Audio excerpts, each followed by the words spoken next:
मुबारक हो, मुबारक हो, मुबारक हो। दिल्ली की जनता को एक गालीबाज मुख्यमंत्री मुबारक हो। दिल्ली की जनता को एक ऐसी मुख्यमंत्री आज से मिलने जा रही है जिनका अतीत एक गालीबाज नेता के तौर पर है, जिनका ट्विटर हैंडल, जिनका सोशल मीडिया अकाउंट गालियों से भरा पड़ा है। वो गालियां जो उन्होंने खुद दी है विपक्ष के नेताओं को, विपक्षी दलों को। कोई सोच नहीं सकता कि संस्कारी पार्टी की एक महिला नेता इतनी गालियां दे सकती है, उनकी ऐसी भाषा हो सकती है। चाल चरित्र चेहरा वाली पार्टी की महिला नेत्री गालियों से विपक्ष के नेताओं को नवाजती रही हैं, लेकिन अब तक उनके अतीत पर किसी ने बात नहीं की। उनके सोशल मीडिया हैंडल की किसी ने खुदाई नहीं की या जानने की कोशिश नहीं की। किसी ने उन्हें नोटिस नहीं किया कि किस तरह की भाषा में बात करती हैं, क्या लिखती और बोलती रही हैं। लेकिन जब से उनके नाम का ऐलान दिल्ली में मुख्यमंत्री पद के लिए हो गया, विधायक दल की बैठक में उनके नाम का चयन हो गया, तब से उनके ट्विटर हैंडल की खुदाई हो रही है और एक से एक ट्वीट्स निकल रहे हैं। और उस ट्वीट को पढ़कर हैरानी हो रही है कि एक महिला नेत्री, संस्कारी पार्टी की महिला नेत्री इस तरह की भाषा का इस्तेमाल करती रही है। मैं भी हैरान था। कल देर शाम कहें 8 साढ़े 8 के बाद जैसे ही उनके नाम की घोषणा हुई, उसके बाद लगातार वो ट्वीट आने लगे। अब जब ट्वीट आ रहे थे तो दो काम हो रहा था उनके ट्विटर हैंडल पर, रेखा गुप्ता के ट्विटर हैंडल पर दनादन जो उन्हें बधाइयां मिल रही थी उनको रीट्वीट किया जा रहा था बड़े नेताओं के ट्वीट्स को, और बैकएंड पर उनके लोग लगातार ऐसे ट्वीट्स को डिलीट करने में लगे थे जो ट्वीट खोद खोद कर लोग निकाल रहे थे रेखा गुप्ता की गालीबाज प्रवृत्ति को सामने लाने वाले ट्वीट। तो मैं कुछ ट्वीट्स दिखाऊंगा आज के इस वीडियो में। गालीबाज मुख्यमंत्री जो आज से शपथ लेने के बाद मुख्यमंत्री दिल्ली की बन गई, मान लीजिए। दिल्ली की नई मुख्यमंत्री की बहुत सारी कहानियां आपको अलग अलग चैनलों पर देखने को मिल रही होगी।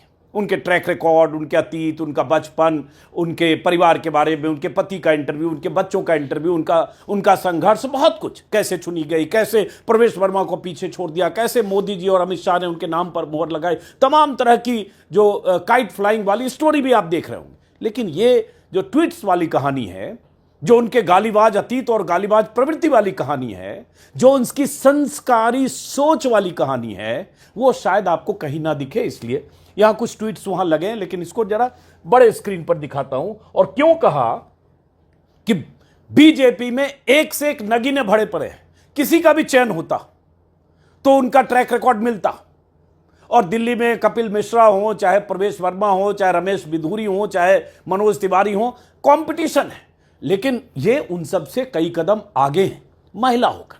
और मैं पूरे सम्मान के साथ महिला का सम्मान करते हुए सिर्फ उनकी भाषा और उनके शब्दों को हूबहू जो उन्होंने लिखा है आपके सामने छोड़ रहा हूं, आप खुद तय कीजिए। अब जैसे ये है एक ट्वीट उनके ट्विटर हैंडल से निकला है।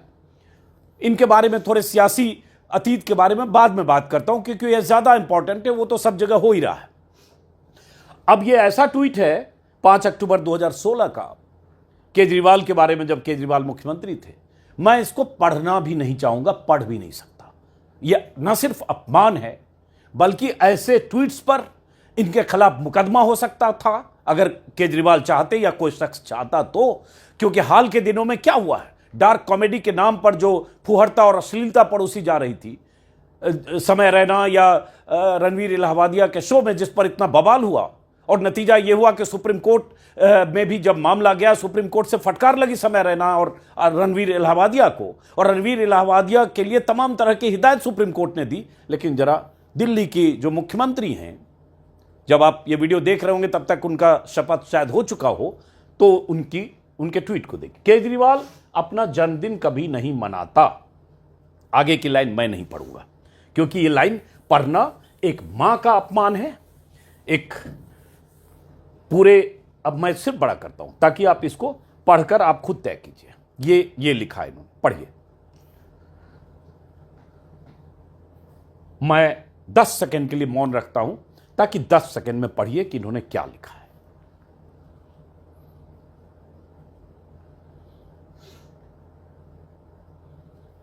अब सोचिए कि कोई महिला, वो भी मां है।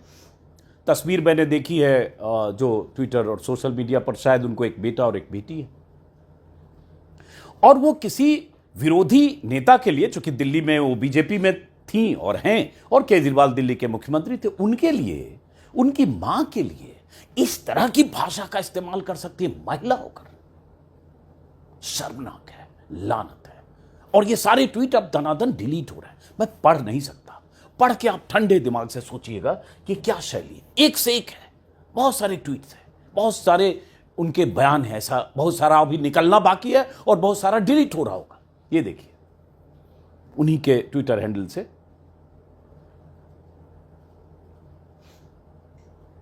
पढ़िए, केजरीवाल को टैग किया, तेरे कि दिल्ली तेरे बाप की भी नहीं है जो तू यहां मुख्यमंत्री बनकर बकवास कर रहा है, दिल्ली जनता की है, जनता ही तुझे तेरी मां की कोख में वापस भिजवाएगी। और नीचे एक गाली है जो आप पढ़ पा रहे होंगे। ये दिल्ली की पार्षद थी, 3 बार की दिल्ली की पार्षद रही हैं, 2 बार विधायकी का चुनाव उन्होंने हारा है, इस बार उन्होंने जीता है। और उसका रिवार्ड के तौर पर एक वैश्य बनिया समाज, महिला वोटर को साधने की कोशिश, दिल्ली में महिला वोटर की तादाद, 45% वोट बीजेपी को मिला है, सारे विश्लेषण आप तक पहुंच रहे होंगे। लेकिन जरा इनकी भाषा, इनके सोच और इनके संस्कार को देखिए। और उसके बाद ये एक बार बार मैं मेंशन करूंगा कि एक महिला होकर इस तरह के ट्वीट्स वो करती रही। इसकी तारीख हालांकि नहीं दिखी मुझे ट्विटर पर, चूंकि ये वायरल हो रहा है। इसी तरह के बहुत सारे ट्वीट, ये कुछ तंज और व्यंग्य में भी है, 2016 का है। After coming back media asked Kejriwal, तुझे कैसे पता कि मोदी तुझको मारना चाहते हैं? केजरीवाल, मैंने मोदी को बाजार से लाल हिट खरीदते देखा था। ये इस तरह के कुछ जोक और जो एक मानसिकता है उस तरह के और भी ट्वीट, बे ते रे, इस तरह की भाषा 15-16 का, उस समय पार्षद रही होंगी, अब तो मुख्यमंत्री हो गई। अब देखते हैं उनकी भाषा का स्तर क्या जाता है। और बहुत सारे लोग कह रहे हैं यही सब देख के उन्हें चुना भी गया होगा। मारपीट करने का जो एमसीडी के भीतर मारपीट करने का वीडियो भी वायरल हो रहा है। ये एक ट्वीट और वायरल हो रहा है, ये है 14 सितंबर 2021 का। राहुल गांधी ने कोई ट्वीट किया था, जो नफरत करे वो योगी कैसा। योगी आदित्यनाथ के लिए किया होगा 2021 में, 2022 मार्च में चुनाव था, उसके पहले कुछ बयान पे किया होगा। अब इनका जवाब क्या दिया रेखा गुप्ता ने, जिसके दादा कब्र में वो हिंदू कैसे। उसके बाद यहां दिग्विजय सिंह को इन्होंने टैग करके कुछ लिखा था, इसको भी पढ़िए। सिर्फ देखिए भाषा। और ऐसे अगर ट्रोल जो करते हैं, जो सड़क छाप ट्रोल होते हैं, जो बीजेपी के राज में ऐसे ट्रोल्स बहुत पनपे हैं, वो ट्रोल तो गली गली हैं लाखों, लेकिन ये किसी ट्रोल से कम हैं क्या, या कम रही हैं क्या? ये दिग्विजय सिंह को इन्होंने लिखा है, तू तड़ाक करते हुए, तेरे अच्छे दिन तो कांग्रेस के राज के साथ खत्म, अब तो तू यूं ही भो भो करता रहा। अरे मैडम, शायद इनकी उम्र लगभग 50 साल के बाद होनी चाहिए, आपसे 25 साल से ज़्यादा बड़े होंगे दिग्विजय सिंह। जितनी भी उम्र आपकी होगी, फासला कम से कम 25-28 साल 30 साल का होगा। और आप एक उम्र दराज, एक बुजुर्ग, एक सीनियर लीडर जो 2 बार मुख्यमंत्री रहे हैं मध्य प्रदेश के, उनके लिए कौन सी भाषा का इस्तेमाल करते हो, तू तड़ाक भौं भौं? क्योंकि दिग्विजय सिंह ने कुछ ट्वीट किया था, अच्छे दिन कब आएंगे, और ये ट्वीट दिग्विजय सिंह का उन्होंने जवाब दिया। बहुत है, एक होता इसी तरह से। हालांकि एक उसी में ये भी वायरल हो रहा है, 2013 में जब नरेंद्र मोदी गुजरात के मुख्यमंत्री थे, तब का एक फोटो भी वायरल हो रहा है रेखा गुप्ता जी का, जो कहीं किसी सभा में या कहीं मोदी जी से उनकी मुलाकात हुई होगी। Rekha with Modi ji, we all should join hands for better India. ये 2013 का ट्वीट है। अब ये सारे ट्वीट डिलीट हो गए, तो इसमें कोई कह सकता है कि कुछ फोटोशॉप होगा, कुछ सही नहीं होगा। अब इसकी पुष्टि मैं कर नहीं सकता, क्योंकि ये ट्वीट डिलीट हो गए हैं जो रेखा गुप्ता के ट्वीट हैं। लेकिन कुछ ट्वीट जो डिलीटेड ट्वीट हैं, उसका आर्काइव से भी लोगों ने स्क्रीनशॉट लेकर शेयर करना शुरू किया है कि ये ट्वीट उन्हीं के हैं। अब ये रेखा गुप्ता का काम है कि अगर ये ट्वीट उन्होंने नहीं किया या जो अभी आपको दिखाया, तो वो आकर कहें कि ये सब फर्जी ट्वीट है और मैं इसका खंडन करती हूं, जो लोग ट्वीट वायरल कर रहे हैं। लेकिन ऐसा हो तब ना। उसी तरह से एक ट्वीट पहले के और हैं, इसका भी हालांकि डेट नहीं लिखा हुआ है, जोक ऑफ द डे। एक सज्जन राहुल गांधी की रैली देखकर लौट रहे थे। मैंने इतना ही पूछा, आप कांग्रेस समर्थक हो? उसने गुस्से में जवाब दिया, दशहरे पर रावण देखने जाते हैं तो रावण समर्थक हो जाते हैं क्या?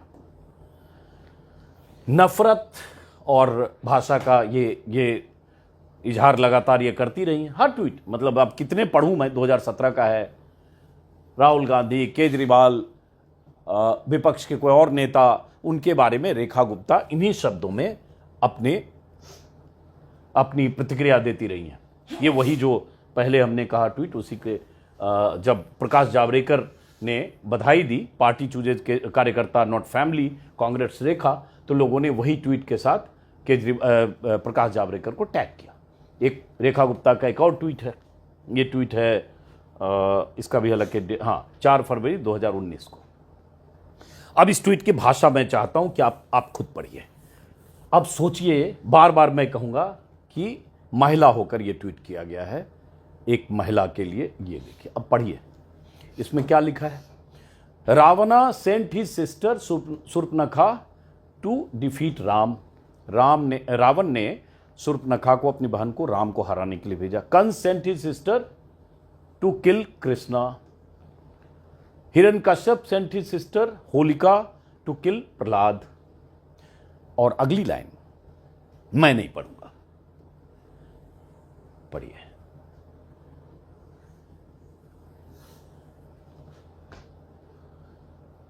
अब सोचिए, क्या यह सियासत है? क्या सियासत में विरोध या सियासत में विरोध की भाषा यह है?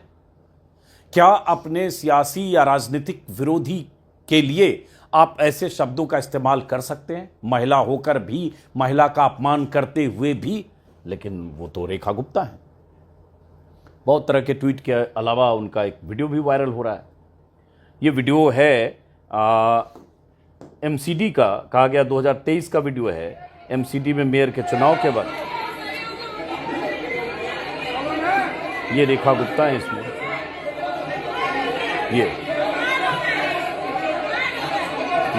सबसे अधिक एक्टिव, हाइपर, सब चीज तोड़ती हुई, जो भी वहां पोडियम था, सामान थे रखे हुए डेस्क पे, तोड़ फोड़ करती हुई रेखा गुप्ता की ये तस्वीर, ये वीडियो 2023 का ये वीडियो वायरल हो रहा है। देखिए, ये रेखा गुप्ता जी है, यही ये पोडियम को उलटने की कोशिश कर रही है एमसीडी में मेयर के चुनाव के वक्त की तस्वीर। अब ये कितनी जुझारू और कितनी संघर्षशील हैं, किस तरह की सियासत करती हुई आगे बढ़ी हैं, उसके सबूत के तौर पर यह वीडियो है। इतने विधायक, इतने माफ करिए पार्षद हैं, लेकिन सबसे अधिक बवाल, सबसे अधिक हंगामा, सबसे अधिक तोड़फोड़ ये रेखा गुप्ता कर रही है। यही रेखा गुप्ता है, ये वीडियो भी वायरल है। अब इससे आप अंदाजा लगाइए कि रेखा गुप्ता की योग्यता क्या है और क्या उनका सियासी अतीत है। इस वीडियो को अलका लांबा ने ट्वीट किया है, जिसमें उन्होंने लिखा है, मिलिए दिल्ली की मुख्यमंत्री से, और उसके बाद उन्होंने लिखा है कि बीजेपी की पार्षद रहते हुए सदन में उनके व्यवहार और आचरण पर सवाल उठाए जा रहे हैं। इस वीडियो में सरकारी संपत्ति को नुकसान पहुंचाते हुए, हिंसक होते हुए साफ देखी जा रही है, जो कि बेहद निंदनीय है।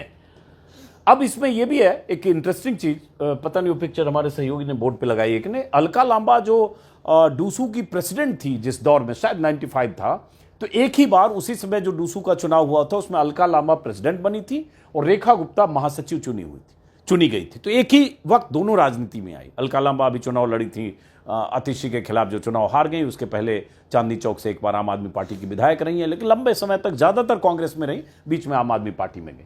तो ये दोनों का सियासी करियर एक साथ शुरू हुआ। खैर, हम बात इनकी कर रहे हैं, जो अब जैसे लोग इनको मानते हैं बहुत धाकड़ है। धाकड़ तो ही, किसी को भी गाली देना, किसी के लिए बिलो द बेल्ट भाषा का इस्तेमाल करना, एमसीडी में सदन के भीतर इस तरह से पोडियम तोड़ते हुए, हंगामा करते हुए। कहा यह भी गया कि उन्होंने थप्पड़ भी मारा था। एबीपी न्यूज की खबर में यह भी है, आम आदमी पार्टी के पार्षद को थप्पड़ जड़ दिया था। अब यह थप्पड़ भी जड़ा उन्होंने, इसी एबीपी न्यूज की खबर के मुताबिक। इसमें थप्पड़ जड़ने के वीडियो में नहीं दिख रहे, बट ऐसा एबीपी न्यूज का दावा। तो थप्पड़ मारना, पोडियम तोड़ना, सरकारी संपत्ति को नुकसान पहुंचाना, डेस्क पर रखे हुए तमाम सामान, माइक को सबको तोड़ फोड़ कर फेंकना, और ये जब वो एमसीडी में पार्षद होते हुए कर सकते हैं, तो अब तो मुख्यमंत्री बन गई है। और मुख्यमंत्री भी बनी है प्रधानमंत्री मोदी के आशीर्वाद से। अमित शाह के आशीर्वाद से, तमाम सीनियर लीडर को दरकिनार करके, और तमाम सीनियर लीडर अब उनसे पीछे हैं और एक तरह से किलस रहे होंगे। वो परवेश वर्मा, वो दिल्ली में जो दावेदार थे, जो जिनमें से कुछ को अब मंत्री बनाया जा रहा है, उनकी कैबिनेट में प्रवेश वर्मा, आशीष सूद, मनजिंदर सिंह सिरसा, कपिल मिश्रा, पंकज सिंह, रविंद्र सिंह, ये 6 लोग हैं जो उनके साथ शपथ लेकर उस सरकार का हिस्सा बनेंगे, जिसमें प्रवेश वर्मा को कहा जा रहा है डिप्टी सीएम बनेंगे। प्रवेश वर्मा खुद दावेदार थे, 2 बार लोकसभा के सांसद रहे, टिकट कट गया था, इस बार जीते और जाइंट किलर के तौर पर आए, केजरीवाल को हराया। लेकिन कुछ तो योग्यता इनमें खास रही होगी। एक कहा जा रहा है एक महिला होना, जो शुरू में मैंने कहा, महिला वोटर, वैश्य समाज। लेकिन क्या ये सब चीजें जो उनका अतीत है, क्या ये भी मैटर करता है? क्या बीजेपी के शीर्ष नेतृत्व को यह भी पता है कि वो किस तरह से क्या बोलती रही हैं और क्या उनका आचरण और व्यवहार रहा है? बहुत सारे लोग ये भी कह रहे हैं कि यही उनका क्रेडिट है और यही उनकी ताकत है, यही स्ट्रेंथ है। आप लोग खामखा हल्ला कर रहे हैं। जेएनयू को लेकर वो क्या कहती रही हैं? जेएनयू, अब जरा सुनिए। अब ये एक वीडियो ये भी वायरल रहते हैं, देखिए, सुनिए। सर फ्री का खाते हैं वहां पे 10 रुपए, मात्र 10 रुपए महीने की फीस में वो लोग वहां पे हॉस्टल में रहते हैं, वर्षों पड़े रहते हैं। पीएचडी के नाम पे 50-50 साल के वो आदमी वहां पे रह करके कि हम स्टूडेंट हैं और वहां पे रह रहे हैं, वो फ्री बिजली पानी इस्तेमाल करते हैं। आज यदि प्रशासन ने ये सोच करके कि वहां पे वो लाइट खुली छोड़ देते हैं, पंखे खुले छोड़ देते हैं, गीजर खुले छोड़ देते हैं, ऐसा सोच के अगर बिजली के चार्ज लगा दिए तो क्या बुरा किया है कि आप जितनी बिजली इस्तेमाल कर रहे हैं आपको पे करना होगा। आप जो भी हॉस्टल का नुकसान कर रहे हैं वो आपको पे करना होगा। 10 रुपए में क्या होता है? 10 रुपए आप चलते चलते किसी भिखारी को भीख भी दो तो वो मना कर देता है कि 10 रुपए नहीं लूंगा, और ऐसे में आप पूरे महीने हॉस्टल का कमरा इस्तेमाल कर रहे हैं 10 रुपए।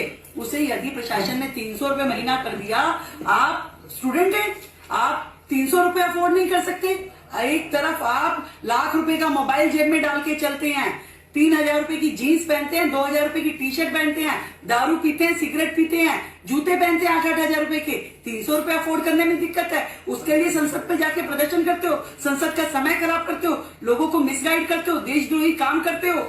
ऐसी यूनिवर्सिटी जो इस प्रकार से गंदी हरकतें करे, देशद्रोही काम करे, दिल्ली में, देश में होनी ही नहीं चाहिए। तुरंत प्रभाव से इसे बंद कर देना चाहिए ऐसे लोगों को जो हमारे देश के युवाओं को भ्रमित करे। मैं कहती हूँ क्यों ना हम सब मिलकर के इनके खिलाफ प्रदर्शन करें कि जेएनयू को हमारे देश में होना ही नहीं चाहिए।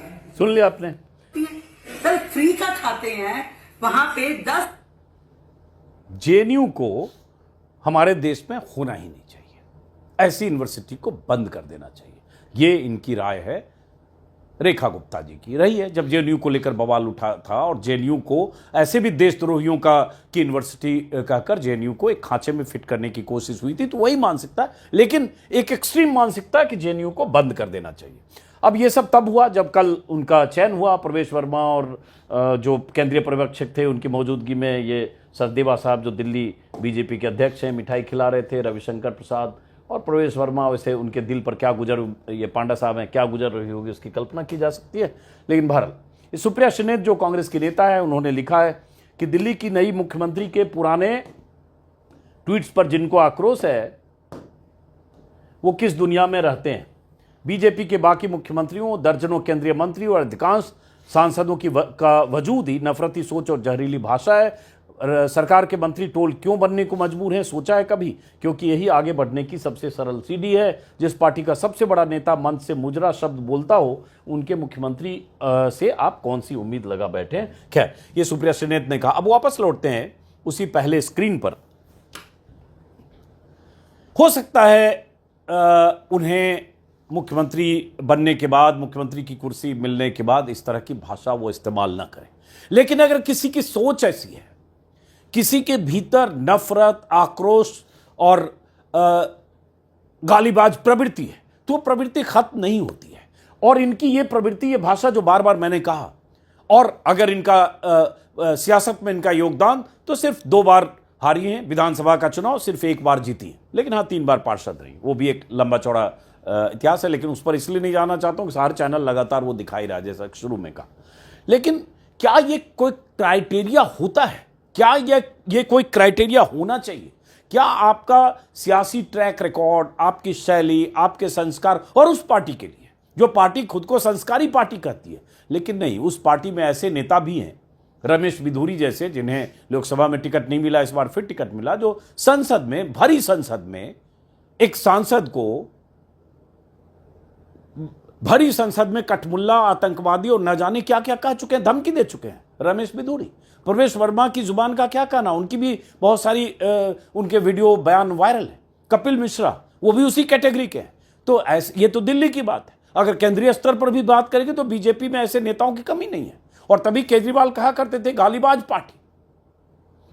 तो गालीबाज पार्टी बीजेपी है या नहीं, वो केजरीवाल जाने, वो सियासी बयान है। लेकिन एक गालीबाज मुख्यमंत्री दिल्ली को जरूर आज से मिलने जा रही हैं, तो दिल्ली वालों को मुबारकबाद। वैसे हम उम्मीद करेंगे कि बीजेपी ने जो दावे किए हैं, जो वादे किए हैं, जिन वादों और दावों की बुनियाद पर दिल्ली में बीजेपी ने सियासी जमीन इतनी मजबूत की कि केजरीवाल बेदखल हो गए, मुझे लगता है अब वक्त आ गया है बीजेपी की मुख्यमंत्री के इम्तहान का। और आने वाले वक्त में हम देखेंगे कितनी जल्दी यमुना सफाई होती है, कितनी जल्दी महिलाओं को 2500 रुपये ट्रांसफर होते हैं, बीजेपी के वो सारे वादे कितनी जल्दी बीजेपी पूरे करती है। उन वादों पर भी हमारी नजर होगी और हम लगातार, जो बीजेपी सरकार अगर अच्छा काम करेगी तो अच्छी बात है। दिल्ली की जनता को लगा होगा कि 10 साल में झगड़े से वक्त खराब हो रहा है, एक बार बदल के देखते हैं। मैं जितनी भी जगह जा रहा था वो सारे लोगों को लग रहा था, जो जिन्होंने केजरीवाल को वोट दिया उन्हें भी लग रहा था अरे बहुत हो गया, सुनते सुनते एलजी काम नहीं करने दे रहा है, केंद्र काम नहीं करने दे रहा, लगातार झगड़े, चलो एक बार बदल के देखते हैं। जो केंद्र की सरकार है उसी पार्टी की सरकार दिल्ली में बन जाए तो क्या हर्ज है। ऐसी सोच वाले लोगों ने भी वोट दिया होगा। तो उन लोगों को मुख्यमंत्री तो मिल गई है, मंत्रिमंडल मिल गया, अब देखते हैं सरकार क्या काम करती है। तो फिलहाल इस वीडियो को हम यही खत्म करते हैं, फिर मुलाकात होगी। मुबारक हो, नमस्कार।